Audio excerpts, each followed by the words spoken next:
The New Mexico desert stretched endlessly under the fading sunlight, casting long shadows across the highway.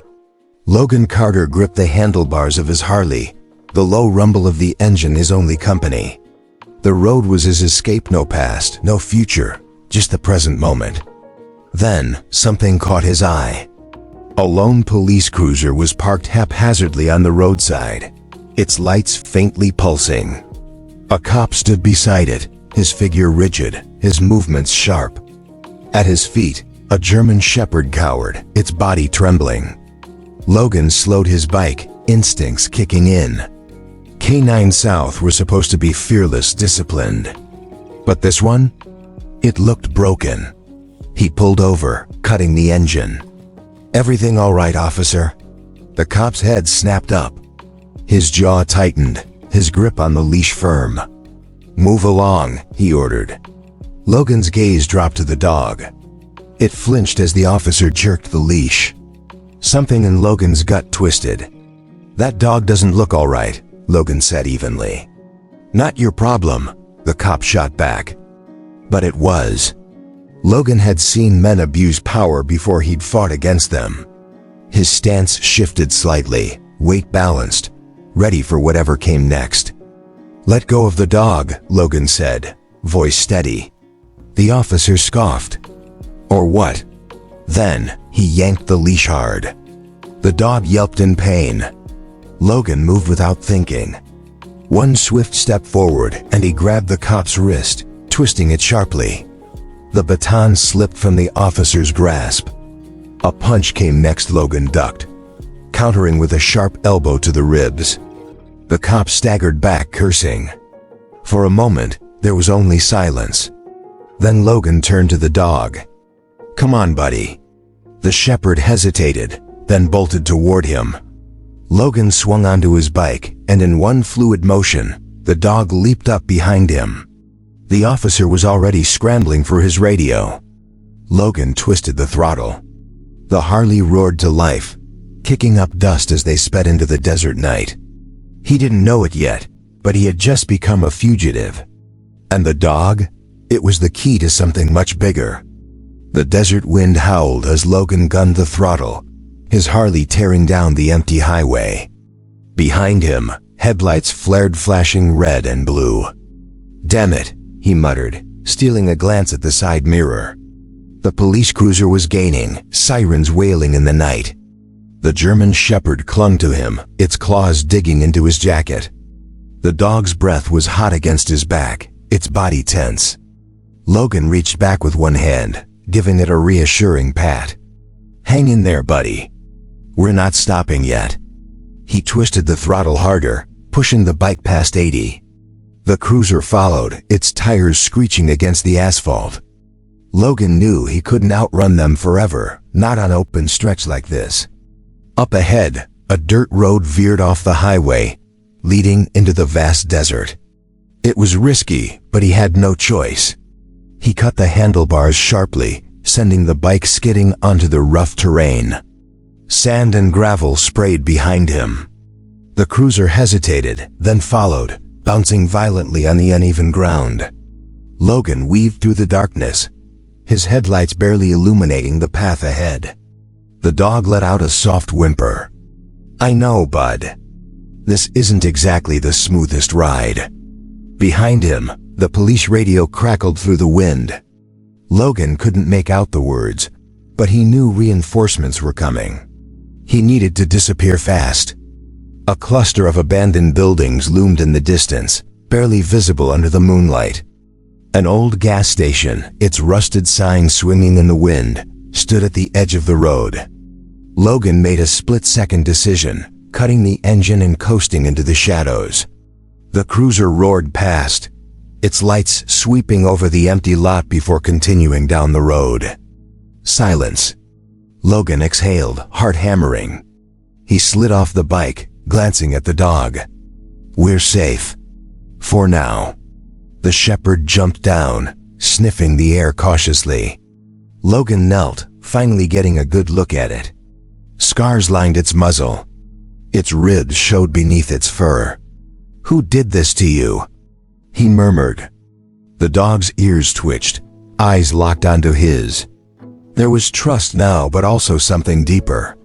A past neither of them understood yet. Logan sighed, rubbing a hand down his face. He wasn't just on the run. He had stumbled into something bigger than himself. And whatever it wasn't over. Logan leaned against his bike, catching his breath as the adrenaline slowly faded. The shepherd sat beside him, ears twitching, still alert. The old gas station around them was nothing but a hollowed-out shell, broken windows, rusted pumps, and graffiti-covered walls. It wasn't much, but it would have to do for now. He pulled out his phone, hands still shaking. He knew one person who could help. Hannah Foster, an old friend from his military days, now working in cybersecurity. If anyone could dig into what he had just stepped into, it was her. He dialed. The line rang once, twice, then clicked. "Logan?" Hannah's voice was groggy, half asleep. "Do you have any idea what time it is?" "No time for small talk," he said, eyes scanning the darkness. "I need you to look something up for me." There was a pause, then a sigh. "All right, what is it?" He glanced at the dog, then at the faint outline of numbers burned into its collar. "I need a trace on a non-registered K9 unit. No department ID, just a serial number." "That's odd," Hannah muttered. He could already hear her typing in the background. "Give me the number." Logan read it off. Silence stretched between them as she worked. The shepherd shifted uneasily, sniffing the air. "Okay," Hannah finally said. "This isn't good." Logan's grip on the phone tightened. "Talk to me." "This dog doesn't exist, at least not officially," she said. "The number you gave me is linked to a private security firm. No police records, no department logs." Logan's stomach twisted. So what the hell was a cop doing with it? "That's the real question," she said. "Because that firm? They don't just train K9 South. They supply covert assets dogs trained for off-the-books operations. Drug runs, intimidation, even assassinations." Logan stared at the dog. The scars. The fear in its eyes. The pieces clicked together. They were going to get rid of it, he realized. That cop, he wasn't handling a unit. He was covering up evidence. "Exactly," Hannah said. "And if you took that dog from him, Logan, you didn't just steal a K9. You stole proof of something bigger." Logan exhaled sharply. His night had just gone from bad to worse. "Can you find out who owns the firm?" he asked. Hannah hesitated. "That's not going to be easy. These guys are deep in the system. But I'll dig. Do it fast." Another pause. Then, "Logan, whatever this is, you need to be careful. If they find you, they won't." He hung up. The shepherd nudged his hand. Logan ran his fingers through its fur, his mind racing. Whoever was behind this wasn't going to let him walk away. And the chase wasn't over yet. Logan's mind raced as he tucked his phone away. The night air was heavy with silence, but he knew it wouldn't last. Whoever was behind this wouldn't just let him ride off into the sunset. The shepherd pressed against his leg, ears perked, sensing the tension. Logan knelt beside it. "Guess we're in this together now," he murmured. The dog gave a quiet huff as if agreeing. A sudden noise snapped Logan to attention. Gravel shifting. Footsteps. He spun around, pressing his back to the wall. A black SUV had pulled up on the other side of the gas station, its headlights off. Not cops. Professionals. Logan scanned the area. No good exits. The open desert was too exposed. If they had night vision, he'd be an easy target. He needed to move fast. He spotted an old maintenance store at the back of the station. Rusted, barely hanging on its hinges, but it was an escape. He motioned to the dog, and they slipped inside just as voices echoed outside. "Bike's here." A deep voice. Steady. No panic. They knew what they were doing. Logan moved quickly through the debris-strewn interior. The dog followed silently, trained for stealth. He peeked through a cracked window. 3 men, all in dark tactical gear. Not police. Not street thugs. Something in between. "We find the dog, we put him down," one of them said. Logan's jaw clenched. They weren't here for him. They were here for Ghost. His grip tightened around the handle of his knife. He had 2 options, run or fight. He glanced at Ghost. The dog was watching him, waiting. Trusting him. Logan exhaled. No running. He grabbed a broken metal rod from the ground. If he was going down, he'd make sure they remembered him. The first man stepped through the doorway. Logan moved fast, 1 strike to the throat, another to the knee. The man crumpled before he could even react. Ghost lunged at the second attacker, teeth sinking into his arm. The man screamed, struggling to shake the dog off. The third man raised his gun too slow. Logan tackled him, driving him into the ground.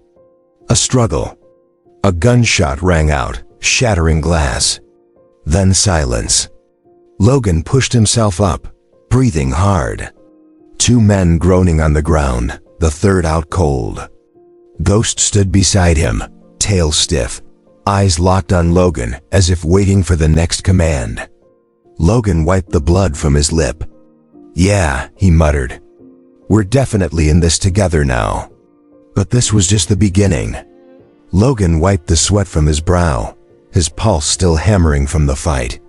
The bodies of the 3 attackers lay sprawled in the darkness of the abandoned gas station. 2 unconscious, 1 moaning in pain. They had come for Ghost. They had failed. But Logan knew more would follow. He crouched beside one of the men, rifling through his pockets.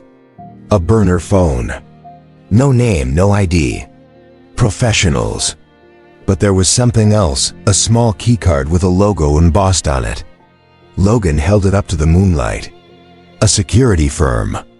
Looks like we just got ourselves a lead," he muttered. Ghost let out a low growl, ears twitching. Logan glanced up just as the faintest glimmer of headlights flickered in the distance. More were coming. Time to go. He grabbed a pistol from one of the downed men, tucking it into his belt. Then, swinging onto his Harley, he patted the seat behind him. Ghost hesitated for half a second before leaping up, claws gripping into the worn leather. With a roar of the engine, Logan tore out of the gas station, dust and gravel kicking up behind them. An hour later, desert back roads. The night air was sharp against Logan's face as he sped down an unmarked road, weaving between rocky outcrops. Ghost pressed against his back, silent, trusting. Logan's mind raced. The security firm. The keycard had the logo of Sentinel Tactical Solutions, a private company known for training mercenaries and K9 units for off-the-books operations. Hannah needed to see this. He pulled off the road into a dry riverbed, letting the bike roll to a stop behind a ridge of rocks. He took out his phone and dialed. "Hannah," he said when she answered. "Logan? I was just about to call you. I found something." "Yeah? Well, so did I." He sent her a picture of the keycard. "Recognize this?" A pause. Then a sharp intake of breath. "Oh hell, that bad?" "Worse," she said. "Sentinel Tactical is dirty. Really dirty. They're linked to government contracts, but they also run unofficial operations. Black ops, cartel deals, off-the-record K9 training. If Ghost came from them, it means they were using him for something illegal," Logan finished. "Exactly." Logan ran a hand down his face. "And now they want him dead. They can't risk the truth getting out," Hannah said. "Logan, listen to me. You can't go up against these guys alone." "I don't plan to," he said. "But I need to know where to hit them." A beat of silence. Then, Hannah said, "I think I can get you an answer. But it won't be easy." Logan smirked. "Nothing ever is." He ended the call and glanced at Ghost. The dog was watching him, eyes sharp. "You were part of something big, weren't you?" Logan murmured. Ghost didn't answer, but Logan already knew. And he was going to get to the bottom of it, no matter the cost. Logan gripped the handlebars of his Harley, his mind locked onto one thing: Sentinel Tactical Solutions. They wanted Ghost dead. That meant the dog had seen something, been part of something so illegal, so dangerous, that wiping out all traces was the only option. But Logan had never been one to let things go. He rolled into a small town just before dawn, parking behind a rundown motel. Ghost leapt off the bike, sniffing the air. Logan crouched next to him, rubbing the dog's head. "We lay low for a few hours," he murmured. "Then we hit them first." He checked his phone. Hannah had sent an address. Sentinel Tactical had a storage facility on the outskirts of Albuquerque. And it wasn't just a storage site. Hannah's message read, "I dug deeper. This place isn't in any official records. I think it's where they keep the off-books assets. If Ghost came from here, there might be more like him." Logan's jaw clenched. More like him. More dogs, abused and discarded? He glanced at Ghost, who sat alert, eyes locked onto his. There was no hesitation in the dog's stare, just quiet understanding. Logan exhaled. "All right, boy. Let's go crack this thing open." Hours later, Sentinel Storage Facility. Logan crouched in the shadows, Ghost at his side. The facility was surrounded by a chain-link fence topped with barbed wire. Security cameras swept the perimeter. A single guard patrolled near the gate, rifle slung lazily over his shoulder. Amateurs. Logan waited for the right moment. The guard turned his back. He moved. In a flash, Logan was over the fence. The guard barely had time to react before Logan had him in a chokehold, dragging him down silently. The man went limp. Ghost slipped in beside him, moving low, silent. They crept toward the main building, ducking behind crates. Logan peeked through a dirty window. What he saw made his blood run cold. Inside the warehouse, cages lined the walls. Dogs, dozens of them. Some scarred, some trembling, some looking too far gone to be saved. Ghost tensed beside him, letting out a low growl. Logan's fists clenched. He was about to burn this place to the ground. Logan pressed his back against the warehouse wall, steadying his breathing. Inside, dozens of dogs were locked in cages, some pacing anxiously, others too weak to move. Ghost stood beside him, muscles taut, a low growl rumbling in his chest. They had to move fast. Logan scanned the area. 2 guards patrolled near the entrance, their rifles slung carelessly at their sides. The facility wasn't heavily fortified. Sentinel Tactical hadn't expected anyone to come looking. Their mistake. Logan pulled the pistol he had taken from the mercenaries at the gas station, checking the magazine. 1 full clip. It would have to be enough. He motioned to Ghost, whispering, "Stay close." The dog gave a sharp nod. Trained, disciplined. Whatever hell he had been through, he was still a soldier at heart. Logan moved first, slipping into the shadows. The first guard never saw him coming. 1 quick strike to the throat, and he was down. The second turned too late, raising his rifle just as Logan grabbed him, twisting the weapon free and knocking him unconscious with the butt of his own gun. The way was clear. Logan pushed through the warehouse door, stepping into the dimly lit interior. The stench of unwashed animals and chemicals filled his nose. Rows of cages stretched before him, metal bars rusted from neglect. Then, a voice. "You shouldn't have come here." Logan spun, gun raised. A man stood near the center of the room, dressed in black tactical gear. He was older, hardened, eyes sharp with recognition. He knew Logan. Logan's grip tightened on the gun. "You must be the bastard in charge." The man smirked. "Name's Cole Mercer. And you just made the biggest mistake of your life." Before Logan could fire, a loud metallic clang echoed through the building. Security gates slammed shut behind him. He was trapped. Ghost barked, pacing anxiously. Mercer shook his head. "You don't get it, do you? That dog you was part of something bigger than you can imagine. And now? Now you're just another loose end." Logan's heart pounded. He was outnumbered, boxed in. But he had been in worse situations. And he wasn't leaving without those dogs. He crouched slightly, muscles coiling. "Let's see you try to clean up this loose end." Then he lunged. Logan didn't hesitate. He surged forward, gun raised, finger tightening on the trigger. Mercer was fast. He dove behind a row of crates as Logan's first shot cracked through the air, splintering wood where the man had just been standing. Then gunfire erupted. Bullets ripped through the warehouse as Mercer's men stormed in from a side door, rifles raised. Logan ducked behind a metal container, cursing. It was an ambush. Ghost growled beside him, ears pinned back. The dog's body was tense, eyes scanning the chaos. Logan took a deep breath. Outnumbered. Pinned down. No way out. But giving up wasn't an option. He spotted a stack of crates leading up to a catwalk above. An advantage point. "Ghost, go!" he ordered, pointing toward the shadows beneath the catwalk. The dog understood instantly, darting off just as a bullet ricocheted off the ground where he'd been standing.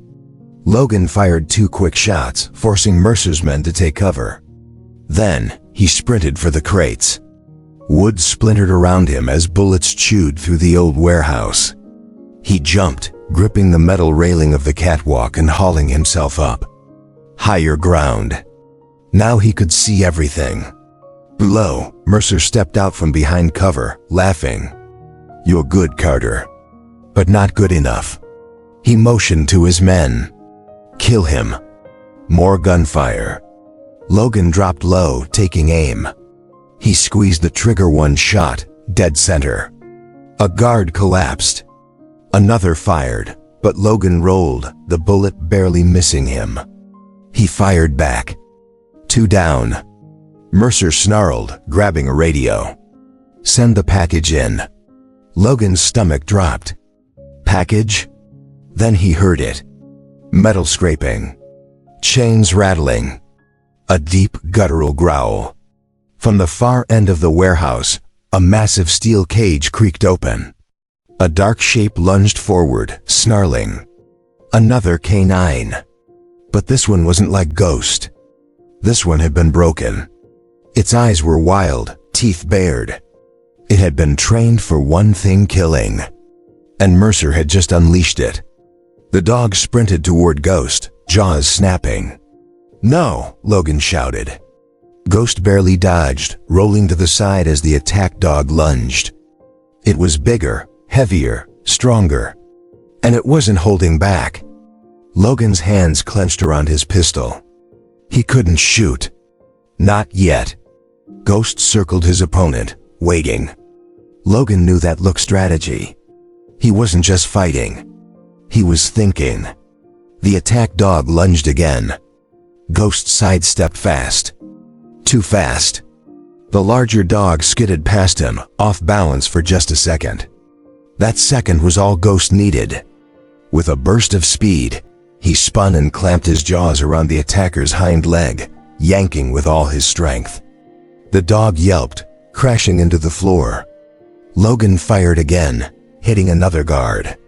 He jumped down from the catwalk, rolling as he hit the ground. Mercer was backing toward the exit. "You're too late," he sneered. "Even if you win, it won't matter." Logan aimed his gun at Mercer's chest. "Try me." Before Mercer could react, Ghost lunged. The attack dog was down. The warehouse was clear. It was over. Or so Logan thought. A faint beeping filled the air. Mercer grinned. "Did you really think I'd let you walk away?" Logan's blood ran cold. Explosives. The whole warehouse was wired, and they had 2 minutes to get out. Logan's heart pounded as the steady beep, beep, beep of the countdown filled the warehouse. Mercer had rigged the place to blow. Ghost stood over the fallen attack dog, his chest rising and falling rapidly. The other dogs in the cages whimpered, sensing the impending danger. 2 minutes. Logan's gun was still trained on Mercer, but the smirk on the man's face told him everything. He wasn't bluffing. "Tell me where the detonator is," Logan demanded. Mercer chuckled. "Why would I do that?" He stepped back slowly, hands raised. "You've already lost. You can't save them all." Logan's jaw clenched. He didn't have time for this. He fired. The bullet tore through Mercer's shoulder, spinning him to the ground with a grunt of pain. Logan was already moving, shoving the gun into his waistband as he sprinted toward the nearest cages. 90 seconds. Ghost barked, following his lead. The metal locks were thick, too strong to break by hand. Logan turned, grabbing Mercer by the collar and dragging him up. Blood trickled down the man's arm, but the arrogance was gone. "You're going to open those cages," Logan growled. Mercer sneered, even through the pain. "Or what? Shoot me? That won't stop the bomb." Logan didn't hesitate. He drove a fist into Mercer's gut, knocking the wind out of him. The man crumpled to his knees. 60 seconds. Logan grabbed the keycard he had taken earlier and swiped it at the security panel near the main cages. A click. The cage doors released. A moment of stillness, then the dogs surged forward, hesitant at first, then running toward freedom. Ghost barked, ushering them out. Logan turned back to Mercer. "Where's the detonator?" Mercer laughed, coughing. "You're out of time. 30 seconds. Logan swore under his breath. If he couldn't stop the countdown, he had to get everyone out. He grabbed Mercer and threw him over his shoulder. If this bastard was going to die, it would be after Logan got answers. "Ghost, go!" Logan shouted. The shepherd took off, leading the other dogs toward the exit. Logan followed, his boots pounding against the concrete. The beeping grew faster. 15 seconds. They burst through the warehouse doors into the open desert night. The dogs scattered, vanishing into the darkness. 5 seconds. Logan didn't stop. He kept running, Ghost at his side, Mercer slung over his shoulder. 3, 2, 1. The explosion ripped through the night, a shockwave of fire and metal sending Logan sprawling. He hit the dirt hard, rolling as debris rained down. For a moment, everything was silent except for the crackle of flames. Then a weak cough. Logan pushed himself up. Ghost was alive. The dog limped toward him, covered in dust but standing. He turned to Mercer, who lay groaning in the dirt. "You're coming with me," Logan muttered. "And you're going to tell me everything." The fight wasn't over. Not yet. Logan wiped the dust from his face, his body aching from the blast. The wreckage of the warehouse burned behind him, sending thick smoke curling into the night sky. The heat licked at his back, but he barely noticed. His focus was locked on one thing, Cole Mercer, the man who had tried to bury the truth. Mercer groaned, trying to push himself up, but Logan pressed a boot against his chest, keeping him down. Ghost stood beside him, fur singed, but eyes locked onto their enemy. "Start talking," Logan said, his voice like steel. Mercer let out a dry chuckle, wincing from his wounds. "You really think you've won?" His teeth were bloodied, but his smirk remained. "You have no idea how deep this goes." Logan's fingers twitched against his gun. He had heard those words before from men who thought they were untouchable. "I don't care how deep it goes," he said. "I just need to know where to cut." Mercer spat onto the dirt, shaking his head. "You're in over your head, Carter. Sentinel Tactical isn't just some back alley operation. We have government contracts, corporate funding, You think taking me down changes anything? Logan's jaw clenched. That was the problem with men like Mercer. They thought they were bigger than the system. But Logan had learned one thing in his years of service: every empire has a weak spot. He pulled out his phone, dialing Hannah. She picked up immediately. "Logan? Are you okay?" "I've got Mercer," he said. "Tell me you found something." A pause. Then, her voice sharpened. "Yeah. And it's bad." She hesitated before continuing. Sentinel Tactical wasn't just running off the books canine operations. They were laundering money through fake government programs. Millions in training contracts that didn't exist. And guess who signed off on it? Logan glanced down at Mercer, who was suddenly very quiet. Senators. High-ranking officials. Military brass. Hannah continued. "If this gets out, heads will roll." Logan exhaled. There it was. The weak spot. Mercer must have realized it too. His smirk was gone. "You release those files," Mercer muttered, "and you'll have a target on your back for life." Logan crouched beside him. "So will the people who worked with you." He nodded toward the burning wreckage. This was your empire's foundation. And now it's gone." Mercer's face darkened. "You think you're a hero?" He shook his head. "You're just another idiot with a death wish." Logan stared at him for a long moment. Then, he stood up, pulling out his gun. Mercer flinched, but Logan didn't shoot. Instead, he pointed toward the road. "You're going to walk into the nearest sheriff's office and turn yourself in." Mercer let out a harsh laugh. "You really think I'm going to do that?" Logan smiled, cold and sharp. "You will. Because I have every file, every dirty transaction. And if anything happens to me, if anything happens to Hannah, it all goes public." For the first time, fear flickered in Mercer's eyes. Logan stepped back, motioning for Ghost. The dog trotted to his side, never taking his eyes off Mercer. "You have a choice," Logan said. "Run, and you'll be hunted. Turn yourself in, and maybe, just maybe, you'll live long enough to see the people above you fall too." Mercer sat there, breathing hard, staring at the ground. Logan didn't wait for an answer. He turned, walking toward his bike. Ghost leapt up behind him, settling in as Logan started the engine. As they rode into the night, Logan glanced at the road ahead. The fight wasn't over. The people behind Sentinel Tactical would come looking for him. The system would try to protect itself. But Logan Carter had never been one to back down. And now he had a mission.